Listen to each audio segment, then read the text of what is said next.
No heipä hei höpönassut, kuulkaas, nyt tehdään tikusta asiaa, eli oikeastaan nimenomaan tikkarin varsista olisi tarkoitus puhua. Taustalla näette noi Spice Girlsin tyttöset, niin he oli tosi hyvin edustettuna kaikenmoisessa tämmöisessä kylkiäiskeräilyssä siellä Millennium-tienoilla. Tarkimmat tietenkin huomaa heti, että Gary Halliwell eli Ginger Spice puuttuu. No hän on tuolla Meritalon museossa Salossa tällä hetkellä näyttelyssä, hän ei päässyt tulemaan. Tämä mun esittelyni oikeastaan nyt koskee lähinnä sitä 50-luvun loppupuolen, 60-luvun ja mahdollisesti ehkä hiukan 70-luvun alunkin näitä tikkarin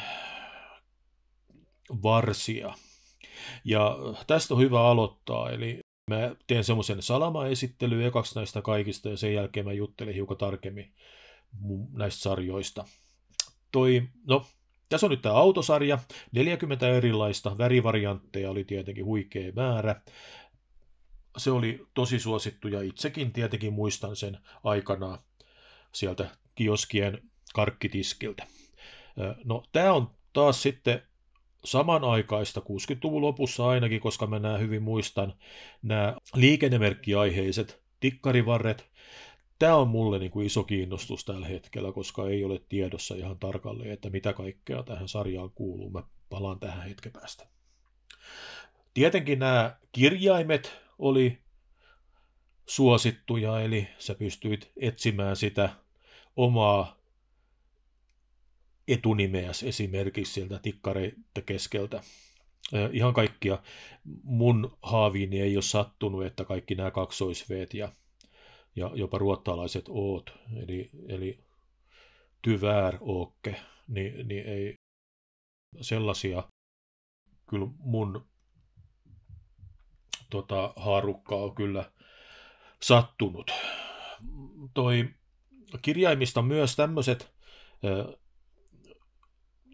kukkasen sisällä olevat kirjaimet on kans ollut. Mä luulen, että nämä on ehkä sitten niinku 70-luvun puolelta. Mä en noita suoraan sanoen hirveän hyvin muista. Nämä sitten taas, niin jotenkin tämä materiaali niinku viittaisi ehkä, että tämä voisi olla sieltä ihan 60-luvun niin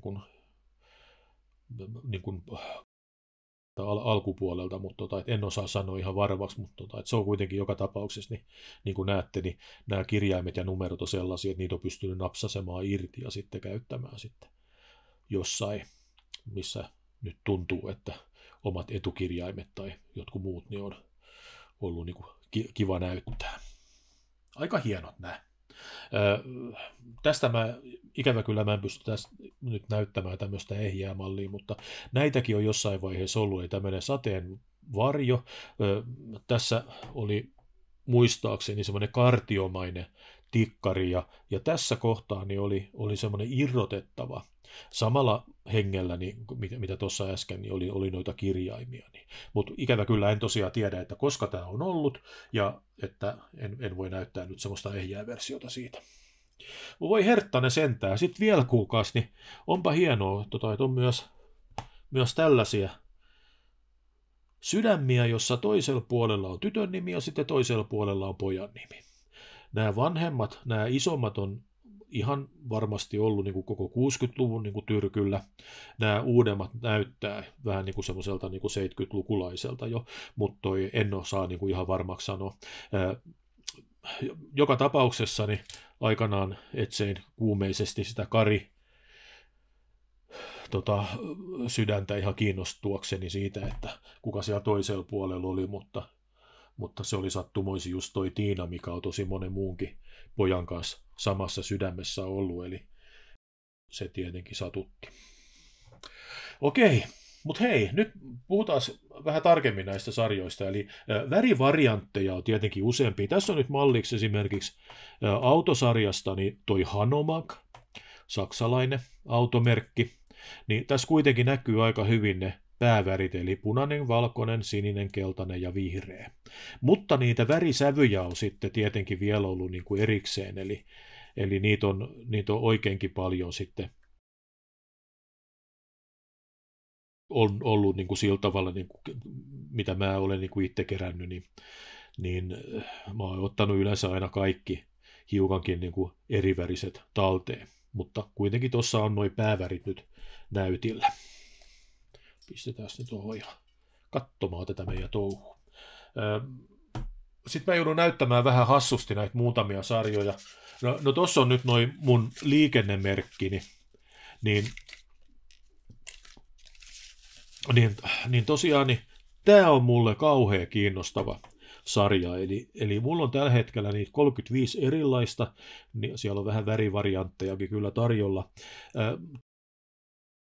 Mutta siellä mun nettisivullani www.purkkakortit.net, niin siellä on näkyvissä tällä hetkellä sellainen lista, mitä mulla on, ja voi että jos sulla sattuisi olemaan kuule itsellä näitä, niin katoppa, että olisiko sulla jotain sellaisia, mitä siellä listassa ei ole mainittu, niin se on kuitenkin semmoista niin kuin keräilijän niin kuin herkkuhommaa, että saa niin kuin löytää aina jotain, vaikka itseltä puuttuskin, niin tietää ainakin mitä etsii.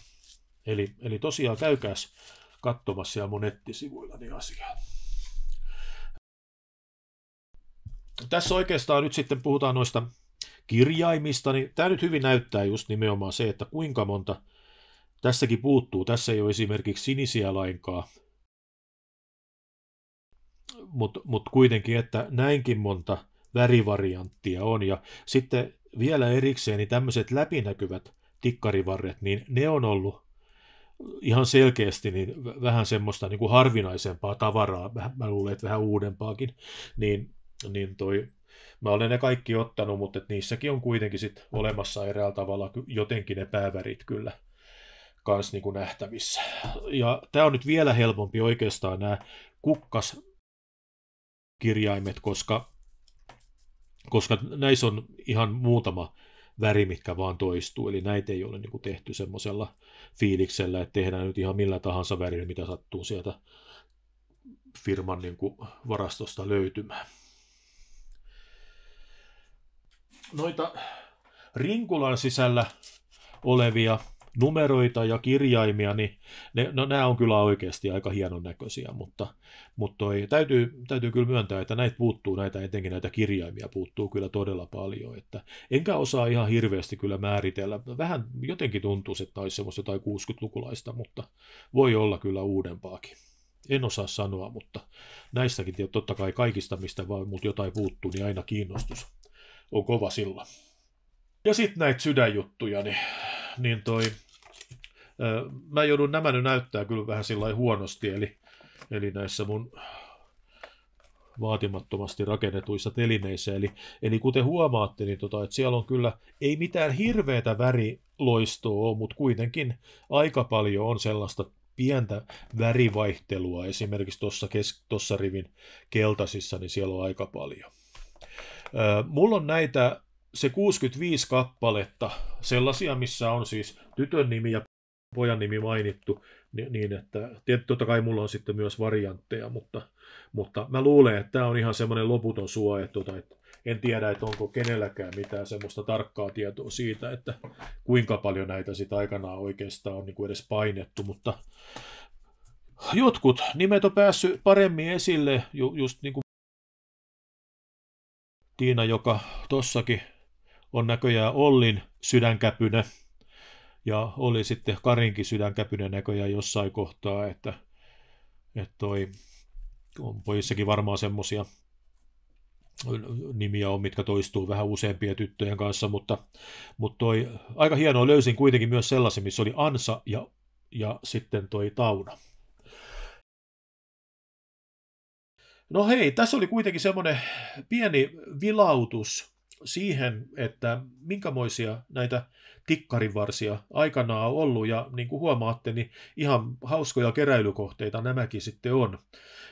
Ja sitten mitä kokemus on ainakin mulle opettanut, että kun näitä esimerkiksi Huutonetissä tai jossain tori.fiissä on, niin niitä on useammin aika semmoisia isoja nippuja, eli että niitä saa kyllä sitten, kun vaan niin kohdalle osuu, niin niitä saa sitten kerralle hiukan enemmän. Näistä vaikeimpia ehdottomasti on kyllä nämä sydämet ja aivan varmasti nämä liikennemerkit. Eli liikennemerkeistä mun on niin kuin pakko kertoa tähän lopukseen, että esimerkiksi itse niin pikkupoikana niin hiekkalaatikolla niin tein tietenkin kaikenmoisia ralliratoja ja siellä oli aina sitten liikennemerkkejä pistetty niin kuin milloin mihinkin kohtaan ja siellä tietenkin aikamoisia dramaattisia auto-onnettomuuksiakin tapahtui, eli ne sitten loppujen lopuksi hävisi sinne hiekan keskelle aika usein nämä liikennemerkit. Ja uskoisin, että se voi hyvin selittää myös sen, että minkä takia muutenkaan näitä ihan hirveästi ei ole, että nämä on aika helposti ollut otettavissa leikkiin silloin pikkusena. Mutta hei, nyt kuulkaa, huomasitte, kuin mahtavia nämä on, ja lähdette saman tien selaamaan sitä internettiä, että löytäisittekö itsellenne, ja sitten vielä käytte katsomassa vintiä, että onko joku jättänyt mahdollisesti perinnöksi sellaisia sulle. Mutta hei, kiitos tästä ajasta. Hauskoja tavaroita, eikä?